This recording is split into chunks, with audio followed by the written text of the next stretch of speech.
everyone. Welcome to today's show. I'm your host, Alex. Today, it's a great honor to continue with Natalia, an international student from Russia, to bring you today's exciting content. Hello, everyone. I'm Natalia. It's great to see you all again.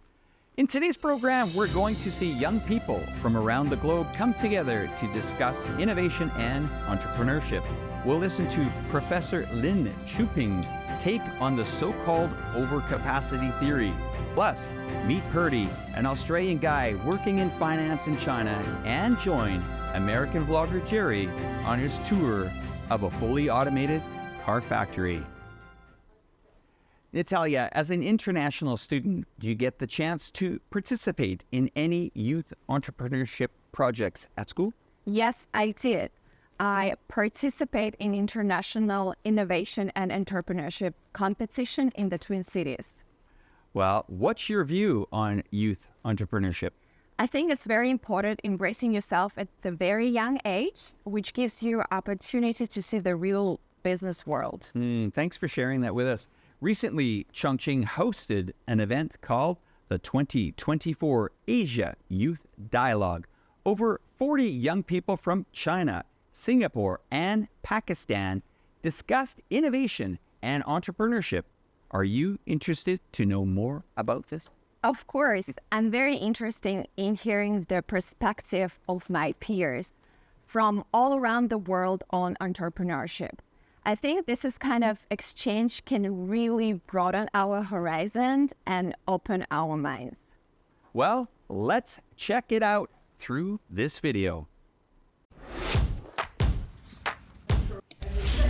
The urban youth joined hands across lands and seas. 2024 Asian Youth Dialogue, centered around the theme driving towards entrepreneurship and innovation. The event convened over 40 young delegates from China, Singapore, and Pakistan for an engaging 3-hour video dialogue. It was very privileged to see the communication and interaction of different opinions and insight between the youth that comes from different countries. In this event, I just saw the power of the communication, and I also want to join this process and promoting the Chongqing China to a whole world. I'm really happy to be here today. This program is actually entrepreneurship and innovation, which is really significant in my country because my country is still on process on entrepreneurship and innovation.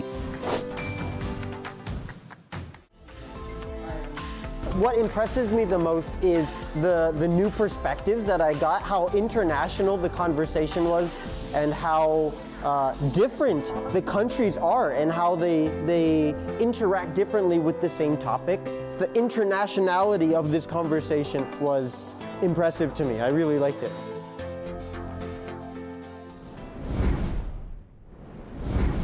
Recently, Professor Lin Chongqing gave an interview and shared his views on the so-called overcapacity theory. He has many insights into China's economy. I also read the news that some Western countries are talking about China's so-called overcapacity. I'm not sure what his claims is accurate, so I'm interested in hear what the professor thinks about this viewpoint. Well, then let's dive into today's dialogue. First of all, we need to acknowledge that overcapacity is an economic phenomenon. It often occurs during competitive processes and is inherently fluctuating. Your production capacity and demand are in a constantly shifting relationship. They are not perfectly matched one-to-one.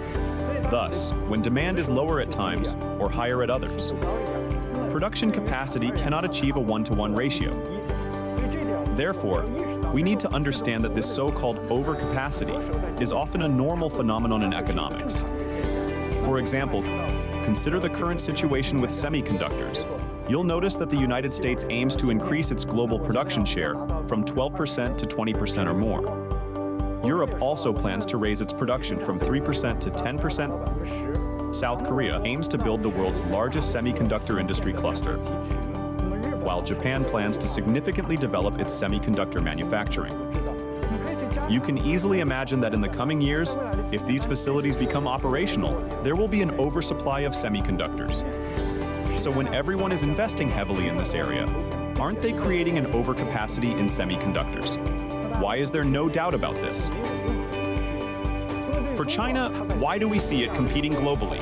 Because this production capacity and manufacturing technology represent a newly emerging force. It has not yet fully matured, but the international community needs it. Thus, it naturally appears in various global contexts. We should consider these phenomena over a longer economic cycle. Natalia, today we're going to take everyone to a place full of charm and cultural heritage, which is Bijin Park, located in Yubei District, Chongqing. It is not only a leisure destination, but also a cultural treasure. The name Bijin Park immediately evokes images of clear green scenery. Combined with leisure, culture, and fitness function you mentioned, it must be a fantastic place.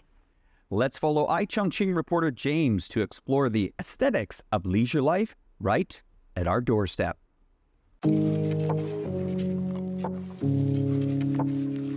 Hi everyone, I'm James. Today we are at Bijin Park in Yubei District, Chongqing, nearby Jiangbei International Airport. This is a comprehensive cultural and recreational park that offers free access and combines culture, leisure, entertainment and fitness. It is an iconic landmark in Yubei District and a prime example of landscape architecture in Chongqing.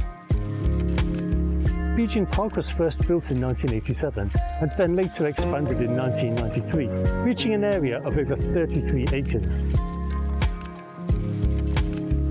Here is the Bijin Arts Museum located in Bijin Park.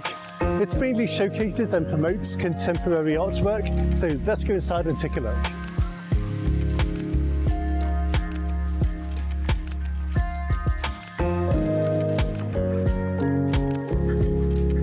Now I'm standing in front of Bijin Park, and when we climb up to the top, we'll be able to overlook the entire park.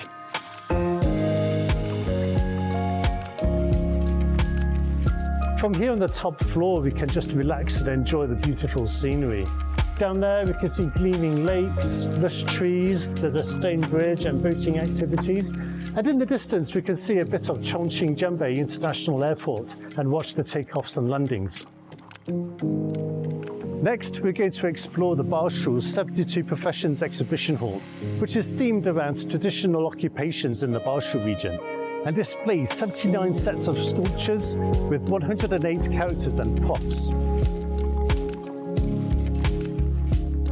Bijin Park, along with the Bari Folk Museum and the Bijin Art Museum located inside, are all open to the public free of charge. Our journey today has come to an end. I want to thank you for watching, and I'll see you again next time.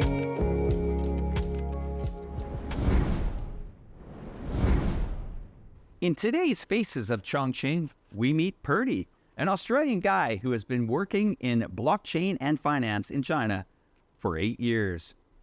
I'd really love to hear how he views China's financial market and development of digital currency. I agree. Let's take a look at his experiences and thoughts. My name is Joe. I'm from Australia. I've been living in China for around 8 years now, and I just moved to Chongqing last year. I'm working in blockchain. I am the co-founder of Digital Disconnect, which is a boutique marketing agency. We're helping Chinese blockchain companies reach an international audience. I first came to China for 6 months. It was just going to be a 6-month study trip, and 8 years later, I'm still here. So I think the biggest change that I've seen is people. So I think more and more the future of work is online, and I see that a lot of people are leaving big, busy, competitive centers. People are choosing to live in somewhere that they actually enjoy living. I think Chongqing has a really, really good balance as a city. So it allows people to live here relatively cheaply, and it has really interesting people, really welcoming people, locals, and also great food. Actually, over the past few months, I've met a lot of people who are very, very talented. They're doing some pretty interesting stuff with their careers, and they realize that they can work online, so they just moved to Chongqing. And I would like to grow the team. And I think that the city is doing a good job of attracting talent in that regard. I think it is becoming more of a talent gathering place. Natalia, do you know how a car is made? I'm not sure, but I can imagine it's quite a complex process.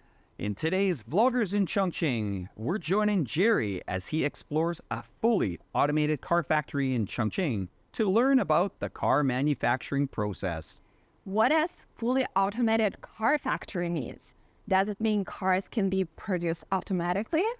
I'm not entirely sure, but maybe there are robots involved in production. Do you want to check it out together? Absolutely. I'm very curious.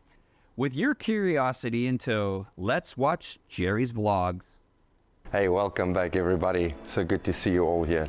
The Chongqing car factory. They're going to show us how they put these cars together with robotics, new technology. Chongqing company is one of the top 4 biggest manufacturers in China. They've got autonomous cars, they've got electric vehicles, they've got motor vehicles, and I'm going to show you real quick how the cars look like inside. Come check it out. All right, we just got to the factory. These guys sorted me out.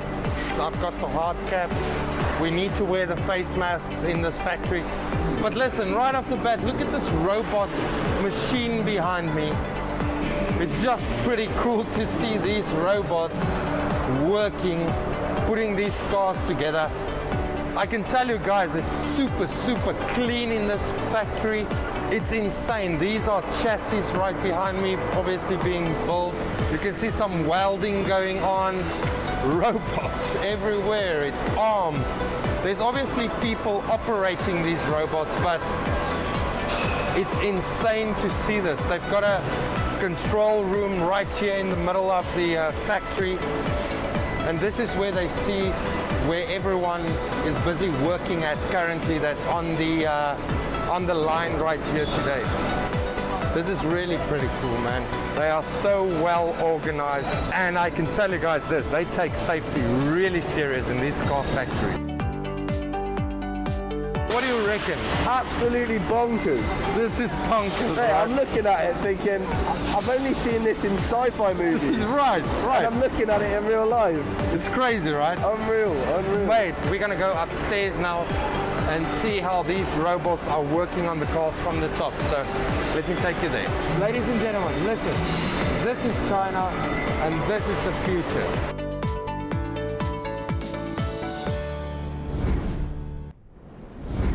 Natalia, have you ever seen some performances in the theater in Chongqing that you could share with us? Yes, I did. Do you know I really like ballet? And in January, it was a Russian ballet troupe. They were performing Swan Lake. It was beautiful. Do you have any recommendation for me? Well, I do. I highly recommend the performances at Chongqing 1949 Grand Theater.